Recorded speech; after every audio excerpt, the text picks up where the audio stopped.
Pessoal, estamos mais em uma aula aqui dos Novos Titãs e hoje eu quero conversar com vocês sobre teste automatizado, tá bom? Na próxima quarta-feira, a turma aqui vai estar um pouquinho maior, tá?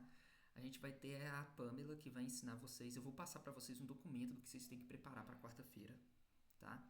A quarta-feira vai exigir de vocês o compartilhamento de tela, tá bom?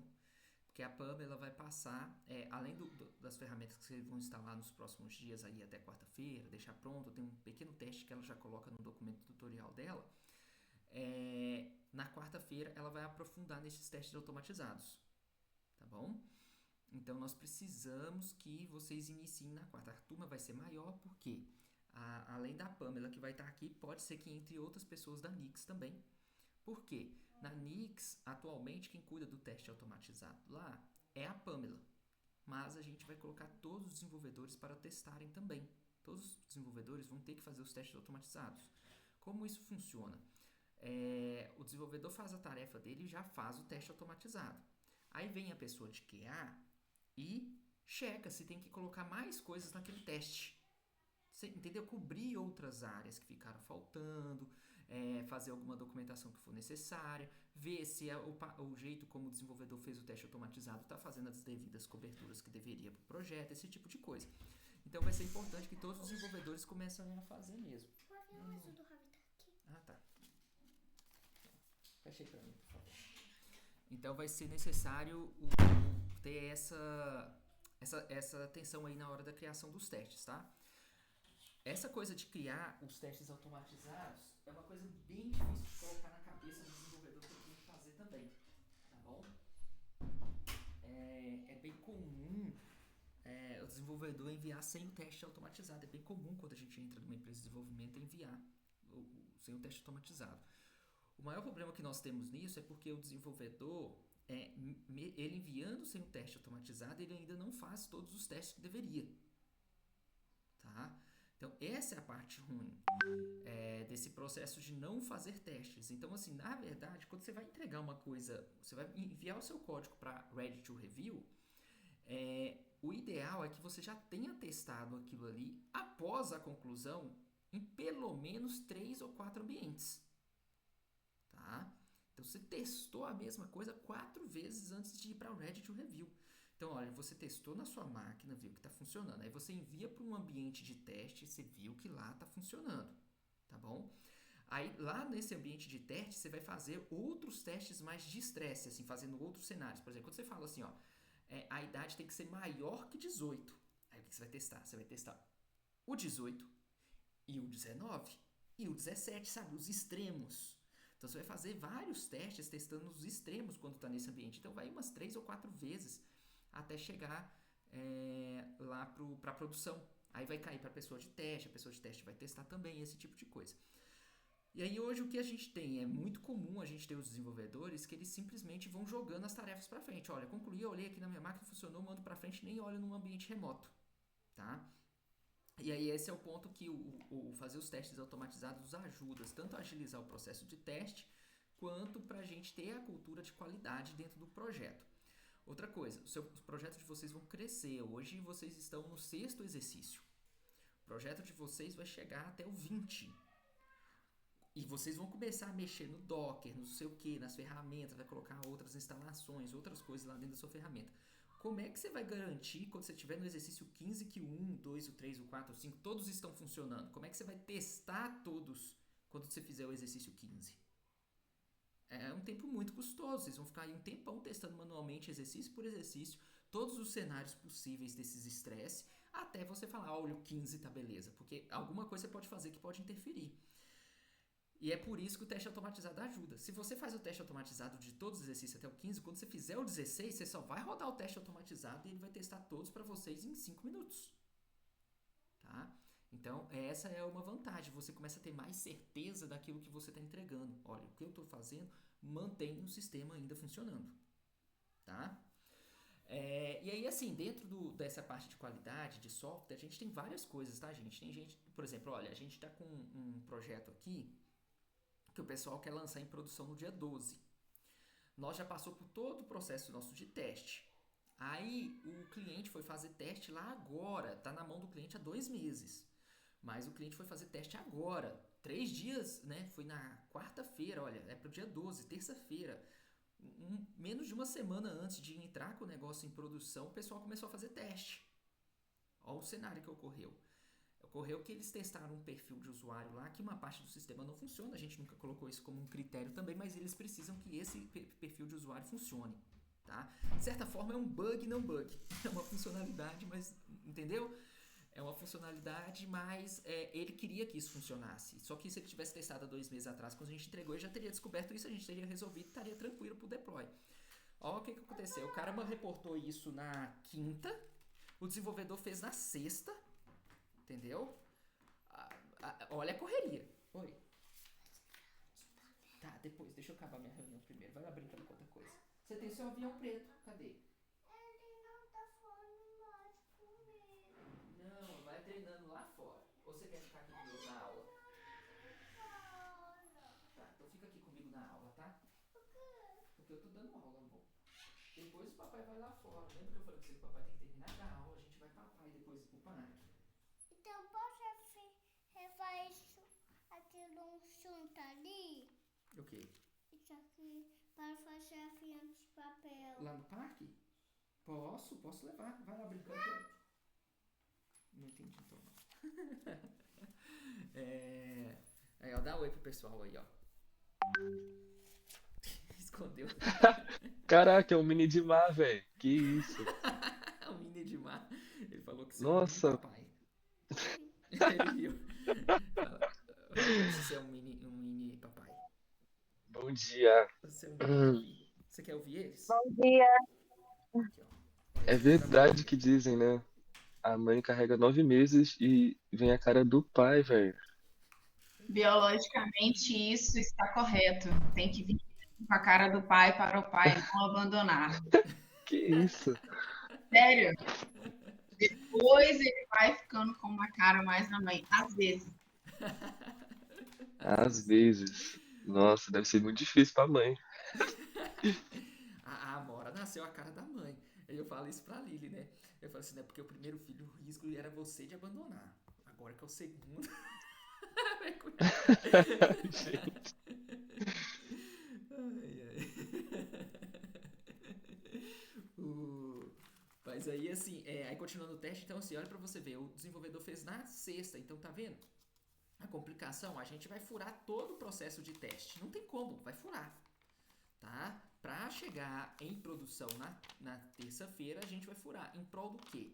A gente tem que garantir que essa funcionalidade chegue e garantir que o mínimo, a gente vai fazer testes mínimos, mas que os mínimos das funcionalidades para o sistema entrar no ar na terça-feira esteja funcional.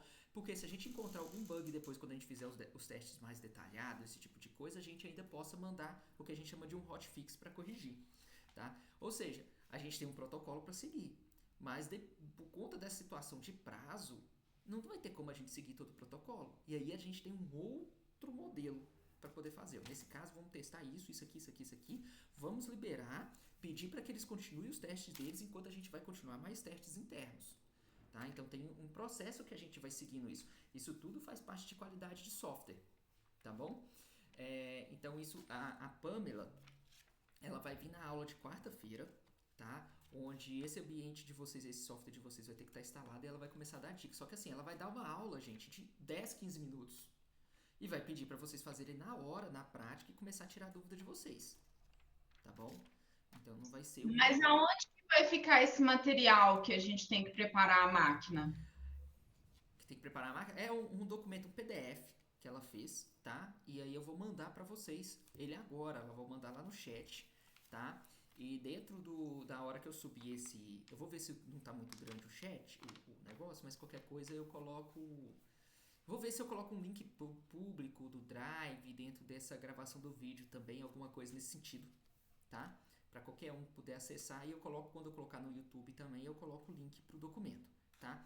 O documento, ela ensina ali a instalar o NPM, aí você instalar o Cypress, depois de instalar o Cypress, você fazer um teste bem básico, vai falar, você vai em tal lugar, clica aqui, aí um teste só para checar se a URL existe, sabe? Um teste bem básico lá no Cypress, tá? Então vocês vão aprender o Cypress, e o Cypress ele utiliza JavaScript, tá? Então vocês vão aprender uma nova linguagem que vocês vão utilizar muito, tá? Muito JavaScript também, tá bom? Então o JavaScript ele é um script de programação que ele é utilizado no navegador, tá? No navegador e também em servidor através de um serviço chamado Node, tá? Aqui vocês usam um PHP no servidor, mas existe a versão do JavaScript em servidor que é rodado por um servidor chamado Node. Aí com o tempo vocês vão aprender mais sobre isso aí, tá? O próprio Cypress, por exemplo, ele roda em cima do Node, tá? Mas é bem comum o desenvolvedor ele entrar na área de desenvolvimento web sabendo HTML, CSS, JavaScript e alguma linguagem de back-end. Python, C Sharp, PHP, entendeu? Então uma linguagem de back-end. No nosso caso aqui a gente pegou o PHP, beleza? O motivo do PHP é que nós escolhemos, então só para poder reforçar isso aí que alguém sempre pergunta, teve até uma pessoa no YouTube que chegou assim, PHP ECA nas nossas aulas. Aí eu mandei Eu pra vi ele, esse comentário. você viu? Eu mandei pra ele assim, qual a sua sugestão? E aí, mas eu acho que é interessante a gente falar por que nós ensinamos o PHP aqui, tá? Ô, Edmar, por que, Oi. por que que existe tantas linguagens assim? Por exemplo, a gente aprendeu HTML, aí a gente tá no PHP, por que que tem Python, C Sharp e vários outros assim? Boa pergunta, Jean. O HTML não é linguagem de programação e nem o CSS, tá? Ele é uma estrutura de organização de elementos, tá? E o CSS é uma folha de estilo, né? Você não programa nele, tá? Para você programar, você tinha que ter testes lógicos. Vocês tinham que ter o if que vocês fizeram, ali o Ah, switch case, o while para fazer repetição, for each. Então você tem vários operadores lógicos, né, para poder fazer, tá? E o HTML não permite isso, tá? Aí você tem dentro do HTML, por exemplo, quando você vai para frameworks, outras ferramentas que aumentam o HTML, sabe? Igual o Symfony, o Blade no Laravel, né? O Twig no Symfony. Eles permitem você fazer condicionais dentro do HTML a nível de HTML. Só que ele não é o HTML puro. Ele pega aquilo ali e copia em código depois, tá? Então, assim, HTML, essas coisas não são linguagem, tá? De programação HTML, CSS, essas coisas. A linguagem, ela precisa oferecer operadores lógicos e estrutura para fazer esses operadores, para utilizar esses operadores, tá? Aí a gente se considera isso como uma linguagem de programação. Aí tem vários níveis de linguagem. Tem a linguagem só de script, que é uma linguagem mais simples, e aí você vai elevando a linguagem até ela ser todo um framework mesmo, uma ferramenta composta. E por que vai existindo várias linguagens? Tá? Quando o pessoal cria uma linguagem, uma das primeiras linguagens que surgiu foi... Posso pegar um? Pode, meu amor. Mas aí você tem os seus lá fora também, tá bom? Não esquece não. Quando surgiram ali, a gente trabalhava no código binário. Era 0 e 1, o pessoal programava 0 e 1. Se você for olhar os computadores antigos, 0 e 1 era as tomadas que o cara ligava. Tá? Se você procura lá. Veio o filme... Qual que é o nome daquele filme? Matrix? Não, não Matrix não. Aquele filme que é o primeiro computador.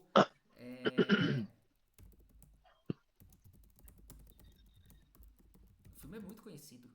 Gente, ali vocês vão ver o primeiro programador É, do Alan Turing, primeiro computador. Jogo da imitação. jogo da imitação? Gente, filme fantástico. É Nossa, muito bom, né? muito bom. É muito bom. O jogo é muito bom. É um filme assim, pra você chegar, não assim, ele tem toda a história que vai acontecendo ali, é fascinante o filme, é gostoso de ver, é bom de ver. E ele tá ali por trás, ele tá mostrando o primeiro computador que foi criado. Tá? Então, vocês vão ver ali o primeiro computador. Você fala, nossa, que doideira isso aqui. Então, assim, o primeiro computador que foi criado, gente, o cara ligava tomadas, tá? E aí foi criado a programação 0 e 1, que era, inclusive, você fazia eram uns cartão que você furava. Sem furar, era 0, furado era 1. Você criava os cartão com furo, igual você tá pegando uma agulha quase e furando o cartão. E depois você pegava esse cartão todo furado, partes furadas e não furados, e colocava nessas máquinas para ler. De acordo com esses furos, ele ia desligando ou ligando as tomadas lá dentro para poder fazer a programação. Então você imagina, você fazia uma programação inteira de um monte de furo num papel, Depois você tinha que achar o bug ali, tá? Se não funcionasse, você tinha que achar o bug. Ou seja, o pessoal foi, a partir do momento que você ligava a tomada, ir para cartões furados. A partir do cartão furado, o pessoal foi para assembler. Então teve outra linguagem que melhorou para você não ter que fazer os furos. Aí veio com uma coisa de lógica, tá? Mas ainda tinha umas estruturas de lógica bem confusa ainda. E aí assim, as linguagens foram surgindo tentando, no objetivo de facilitar o que a pessoa fazia. Entendeu? Então você imagina, no momento a pessoa tinha que ir num computador gigante e ligar a tomada. Depois o pessoal foi para um cartão que tinha que furar. Depois o pessoal foi para um negócio que ele voltava o cartão, que é esse assembly. Ele conseguia fazer assim, você escreveu uma linha e falou, repete a primeira linha. Repete a linha 2 e 3. Você falava repete para ele, ele ia até lá no papel, voltava o papel e repetia. Aí o papel deixou de ser aquela rolo gigantesco para ser um negócio que você escrevia e mandava voltar. Tá vendo? Era uma estrutura de repetição. Vai até a linha 100 e volta na linha 50. Entendeu? Então começou a ter estrutura de repetição e condicionais. No Assembly já começou a inserir isso. E aí veio o C++ para tentar melhorar o Assembly. Então sempre foi numa tentativa de melhorar. Com o tempo, as pessoas tinham uma necessidade específica. Olha, eu tenho que fazer tratamento específico de imagem, eu tenho que fazer tratamento específico de dados, eu tenho que fazer tratamento específico disso. Aí o pessoal começou a criar linguagem de programação específica para aquilo, tá? Para aquele ponto que ela queria tratar, entendeu? Então, ó, essa linguagem aqui é muito otimizada para isso. É muito otimizada para tratamento de imagem. Já essa outra é muito otimizada para HTML, entendeu? Então, ela é mais rápida para isso. Então, o pessoal foi especializando as tecnologias, tá?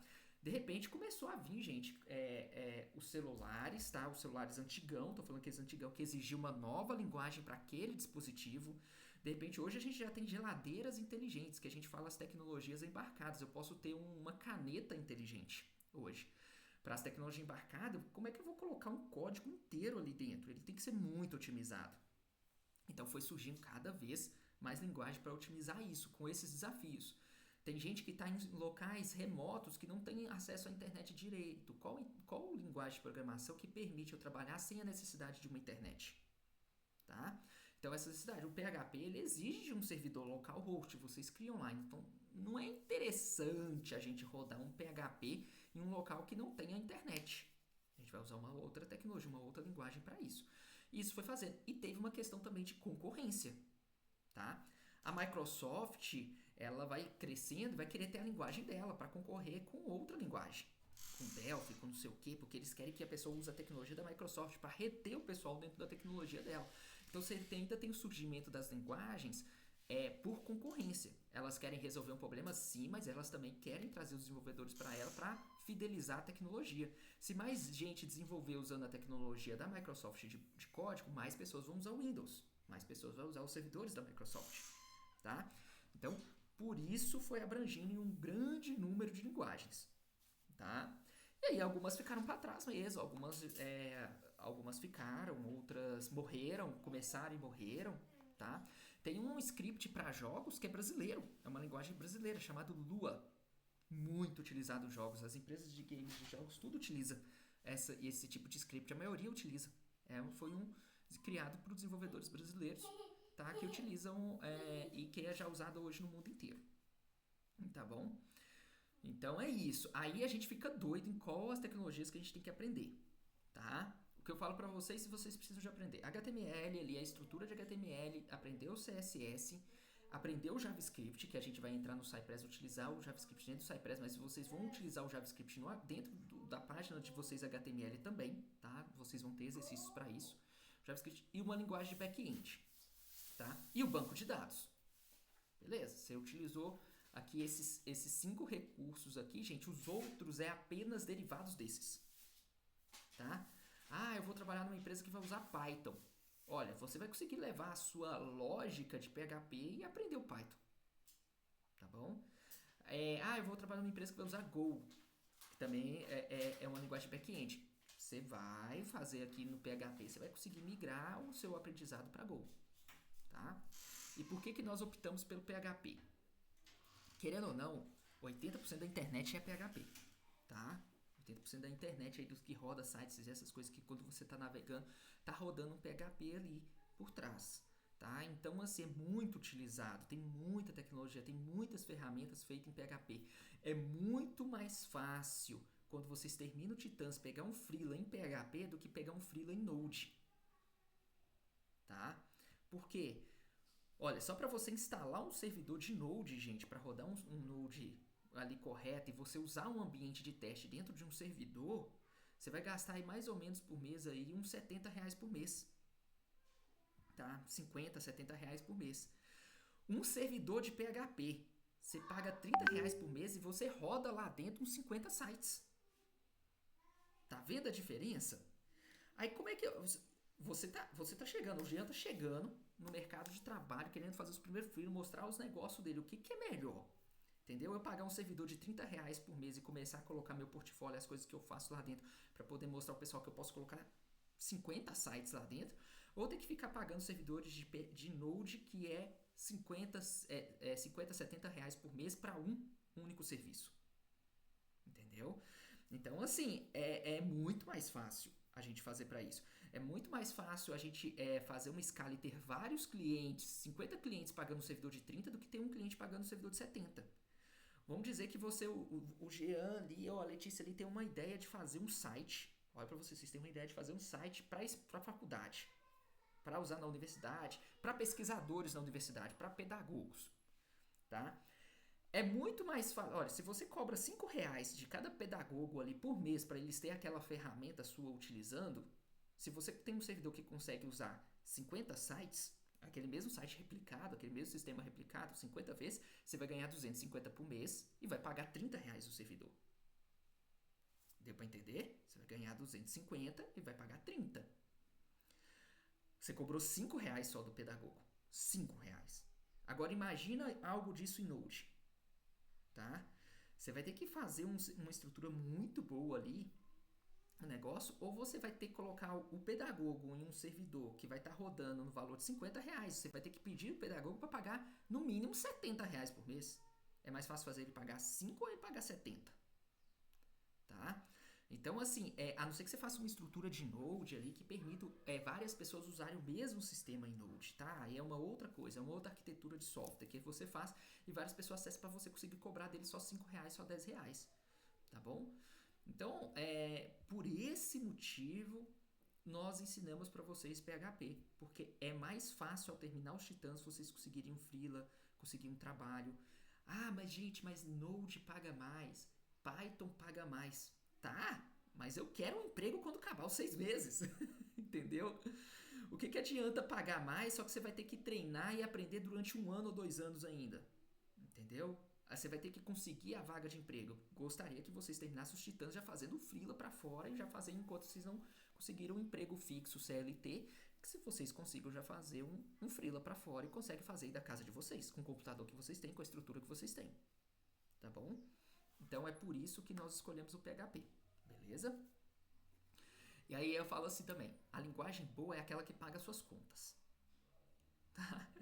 Então, não eu vou pra C Sharp, não sei o que, eu vou pra aquela que tá pagando minhas contas. Tá? E é isso, beleza? Então tá, gente, vou passar pra vocês aqui o manual, vou abrir o manual aqui, vou compartilhar a tela com vocês, tá bom? Deixa eu pegar a mensagem com a Pamela aqui.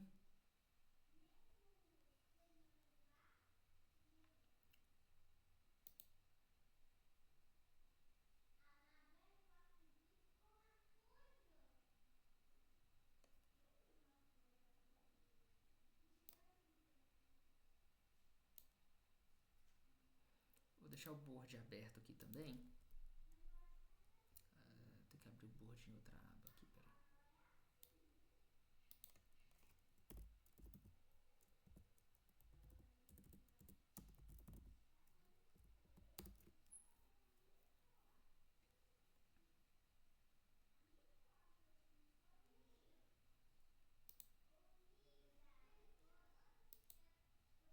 Então, compartilhando tela aqui.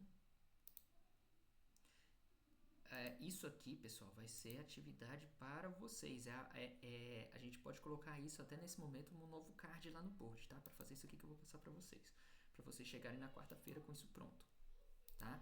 Mas é um processo bem simples, tá? A Pamela trouxe aqui, ó, a instalação do Cypress. Então, vai precisar do Node e o projeto do exercício 6 com front-end e back-end funcionando. Tá? Então, vocês precisam ter esse exercício pronto para quarta. Aí aqui está falando para vocês atualizar o sistema, os comandos que vocês vão utilizar aí. Eu já passei para ela que vocês já utilizam Linux, Ubuntu. Tá? Então ela já fez aqui o processo aqui para instalação, que é bem um passo a passo aqui para vocês terem o Node aqui. Ó. Quando vocês rodarem esse comando aqui, Node-V, vai estar dizendo a versão do Node que foi instalada aqui. Tá? E para a instalação do Cypress, bem simples, é só colocar aqui dentro do projeto de vocês, tá? Dentro lá do projeto de vocês, na raiz do projeto de vocês vão dar um npm init, tá? E vai rodar esse npm install cypress aqui save dev. Ele vai criar uns arquivos para vocês aí na pasta. Não precisem preocupar em versionar isso. Na aula de quarta-feira a gente mostra para vocês como versionar, tá? Então não precisa enviar isso para o GitHub, um monte de arquivo que ele vai aparecer, porque não é todo o arquivo que nós enviamos, tá? E para abrir a interface do Cypress, tá aqui o comando, e ele vai abrir essa telinha aqui, ó, tá? Do Cypress. Aí lá dentro ela já colocou aqui até um código, tá? Deixa eu ver se ela colocou um código aqui de exemplo de código. Aqui ela cria aqui, ó, isso, aqui, ó. Aí ela chegou aqui para poder, se a URL de vocês é só localhost, vocês vão colocar localhost, tá, gente?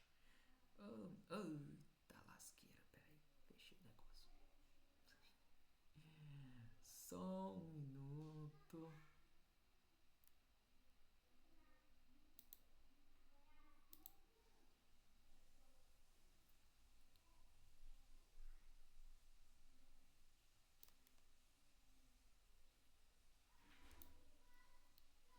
Então tá sendo até gravado isso aqui, talvez quem for ver a gravação consegue ver já esse tutorial. Deixa eu só aumentar o zoom dele aqui. Onde aumenta o zoom aqui, gente? É no Ctrl mesmo, Então, só para quem for ver a gravação, talvez está muito pequeno, tá? Aqui são os arquivos de configuração que ele vai criar. Isso aqui é tudo da interface gráfica, tá? Aqui o escolha do navegador, tá? Que vocês querem utilizar para teste. Aí se vocês tiverem o navegador que vocês tiverem instalado na máquina de vocês, vocês selecionam ou coloca o Electron, que aí roda dentro ali roda a estrutura do Cypress ali mesmo, tá? Um dia a gente fala desse Electron aí. Aqui ela está criando o primeiro teste, tá? Primeiro spec, que ele vai fazer o quê? Ele vai visitar a home, tá? Aqui a gente configura a URL, vocês vão configurar a URL da aplicação de vocês, e aqui ele faz um carregamento da home, que é onde está o índice, tá? O índice de vocês. Ele faz o carregamento, a visita lá. Então ele vai fazer o quê? Quando você mandar dar o play nesse Cypress, ele vai abrir o seu Chrome e vai acessar a URL que você tiver colocado aqui, ó. No caso barra, ele vai colocar barra aqui no final. Se aqui tá localhost 8080, ele vai colocar host 8080 barra, que é o que tá aqui. Se você coloca barra exercício 1, ele vai colocar barra exercício 1 e vai visitar a página do exercício 1, tá? Como ela colocou aqui de exemplo, ó, para visitar. Aqui ela colocou a estrutura de pastas, tá? E aqui os arquivos novos que foram criados.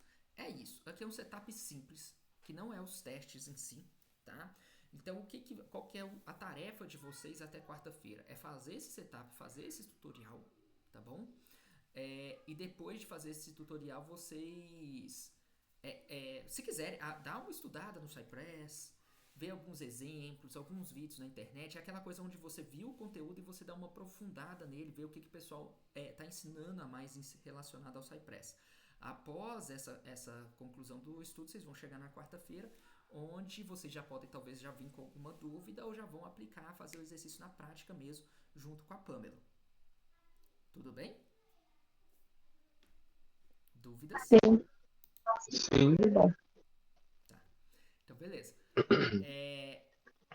Aí, pessoal, é importante aqui vocês monitorarem para mim se vai ficar pesada a máquina de vocês com Cypress. Tá bom? Se Beleza. a máquina pesada, porque ele consome, né? Porque como ele vai carregar navegador e não sei o que e tal, essas coisas, ele consome um pouco mais de memória RAM. Senão a gente vai ter que pensar em uma outra solução. Se vocês falarem, gente, nossa, eu vou rodar o Cypress, tá travando tudo, porque eu tô com o Visual Studio aberto, tô com o meu navegador aberto, e estou também com o Cypress aberto, tá? Aí, nossa, ficou muito lento. Aí a gente vai ver o que a gente consegue fazer nesse sentido para talvez rodar esse Cypress remoto, alguma coisa nesse sentido, tá bom? Aí no projeto de vocês. E aí agora eu quero passar com vocês o board.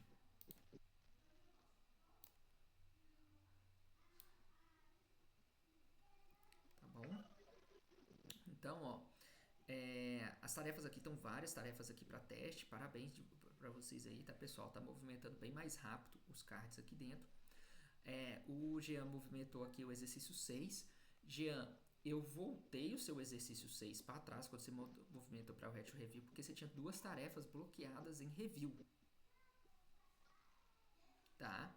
Então, como eu falei, como faz parte da regra, quer ver aqui, tá até no histórico aqui, ó.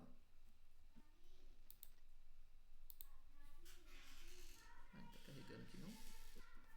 Pá, já foi o achei. Ué, estranho. Você criou esse card de novo, Jean? Não, né? Não, eu deduzi que foi isso. Eu tinha até colocado uma mensagem no chat. Eu vi que não, tinha duas. Não, gente, sem gritar aqui, eu tô fazendo gravação. Você vai lá em cima e pegar meu pinhão? Eu vou pegar pra você, deixa eu só terminar aqui, tá? Não, agora. Não, meu amor, eu tô acabando, eu vou dar tchau pros coleguinhas aqui agora, aí eu vou lá e faço pra você.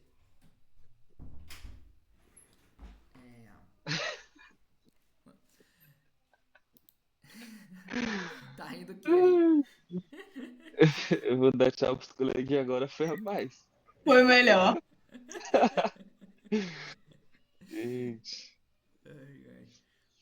E porque não tá carregando aqui, eu não tô entendendo por que não tá carregando. Ah, tá dando erro Pra de mim conexão. apareceu, Apareceu? Ah, então pode mas ser. eu coloquei uma mensagem lá no chat que eu entendi que você voltou a tarefa porque tinha dois bloqueados.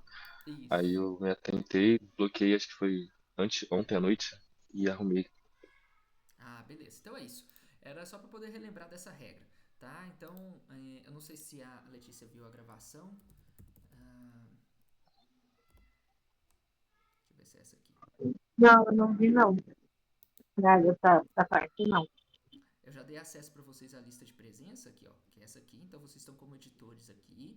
Eu e a Liliane a gente pode escrever, tá? Então o que a gente faz aqui, ó, por exemplo, hoje é sábado, né? Então a gente chega aqui, ó, na lista aqui de atividades, ó.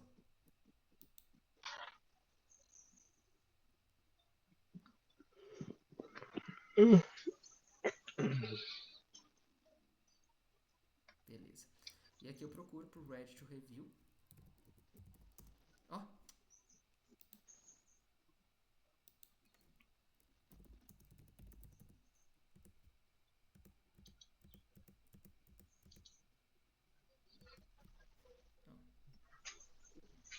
Aqui, ó. Então, por exemplo, aqui o Jean. O Jean, no dia 8 de agosto, ele movimentou o card para o Ready to Review, que foi esse, né? Então, ele fez a movimentação ontem. Então, no dia 8. Eu venho aqui no dia 8. Foi qual card? O 66. Eu coloco aqui, ó. Sim. 66. E aí ele ganha presente.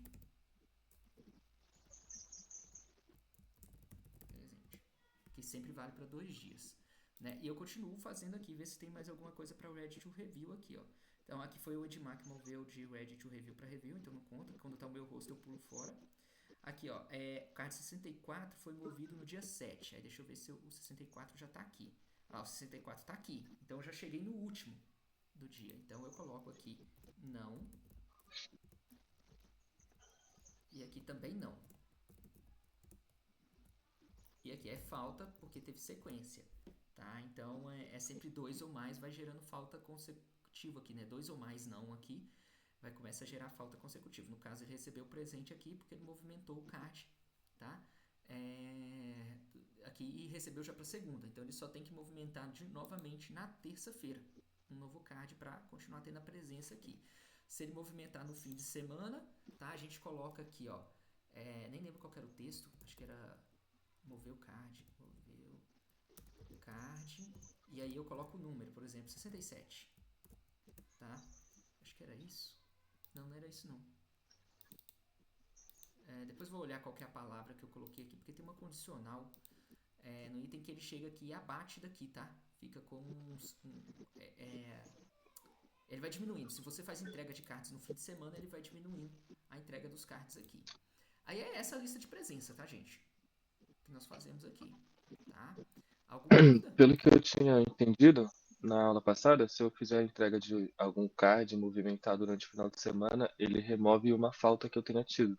Isso. Tem a palavra que eu tenho que escrever aqui que eu não lembro qual que é, tá? Eu fiz uma formatação condicional aqui.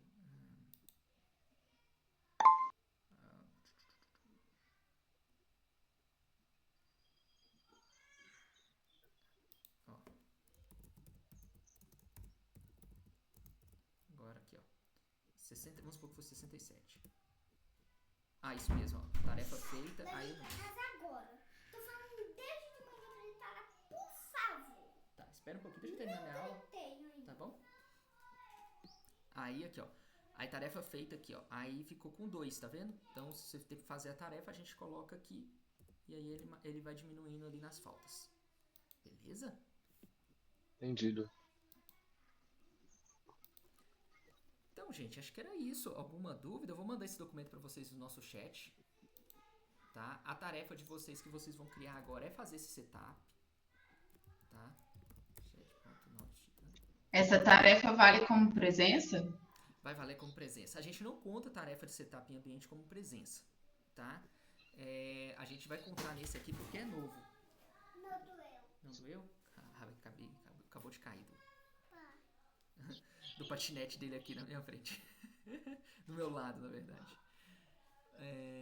Deixa eu mandar aqui. Só um minutinho, amor. Tá quase acabando. Você vai ficar aqui pra dar tchau pros coleguinhas também? Computador.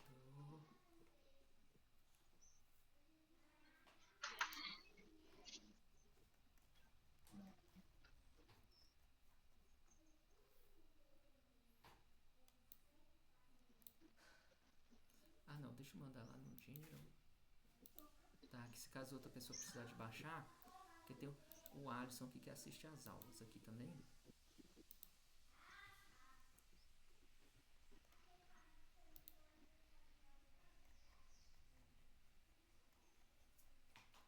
Então eu vou pedir o setup dele,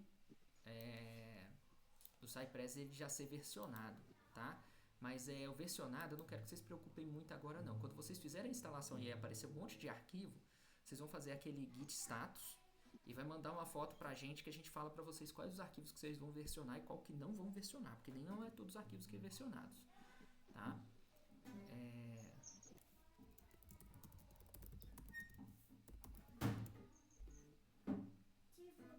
O que você quer dizer por versionado? Versionado é quando você manda lá pro GitHub. Quando você fala Entendi. Versionado é quando manda pro GitHub, Ravi. Ravi perguntando o que é versionado aqui. Então, aí eu mandei pra vocês lá o documento. Então, porque assim, na hora que vocês vão ver, porque ele vai criar uma pasta lá, o Jean, chamada Node Modules. Essa pasta não pode ser enviada pro Git, por exemplo. Tá? É quase como quando a gente faz o Rebase, né? Tá ligado? Isso. Aí a gente tem que colocar ele em um arquivo chamado git ignore, o Git ignorar aquele arquivo. Ignorar aquela pasta. Tá bom? Como a gente não ensinou pra vocês o git ignore, né? Aí vai ser essa entrega suas, a gente vai ensinar vocês a utilizarem o git ignore. Tá? Uhum. Então, pessoal, acho que era isso da aula de hoje. Entendi. Muito bom. Você toca Ô, Edmar, eu tenho uma coisa pra adicionar aqui. Não sei se falaram no início, mas eu te mandei um e-mail no dia 5 referente a algumas dúvidas sobre a bolsa. Aí eu não sei se você chegou a ver o e-mail, Não, mas mas eu posso falar que, enfim, eu peraí, tô com. rapidão. Antes de você falar sobre a bolsa, pode ser gravado ou não? A dúvida. Eu acho que é mais particular. Eu acho que é melhor deixar entre a gente. Então deixa eu parar a gravação aqui, tá? Então só um minutinho, então vamos encerrar a Beleza. gravação. Então encerrando aqui mais uma aula.